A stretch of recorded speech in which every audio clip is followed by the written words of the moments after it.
আমাকে গালিগালাজ করুন, কিন্তু ভারতীয় ফুটবল টিমকে সাপোর্ট করার জন্য দয়া করে গ্যালারিতে এসে খেলা দেখুন। এই কথাগুলো একদিন বলেছিলেন সুনীল ছেত্রী। ভারতের ফুটবল দলের ক্যাপ্টেন 6 জুন অবসর নেবেন। ভারতে ক্রিকেট খেলাকে ধর্ম মনে করে আর প্লেয়ারদের মনে করে ভগবান, কিন্তু ভারতীয় ফুটবলকে এতটা ভালোবাসা দিয়ে উঠতে পারি না আমরা। আসুন দেখে নি সুনীল ছেত্রীর জীবনের কিছু গল্প।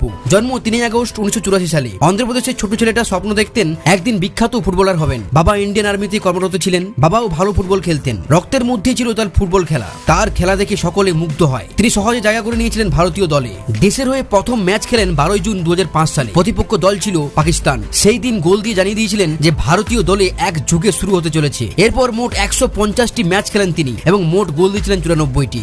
বর্তমানে বিশ্বের 4 নম্বর স্থানে রয়েছেন গোলদাতাদের মধ্যে। তার আগে রয়েছেন রোনাল্ডো এবং মেসি। ভারতীয় ফুটবলে গুরুত্বপূর্ণ অবদানের জন্য অর্জুন পুরস্কার, পদ্মশ্রী পুরস্কার এবং ধ্যানচাঁদ খেলরত্ন পুরস্কার পেয়েছেন। ভারতীয় ফুটবলকে এত জনপ্রিয় করে তোলার জন্য সুনীল ছেত্রীকে আমরা অনেক কুর্নিশ জানাই।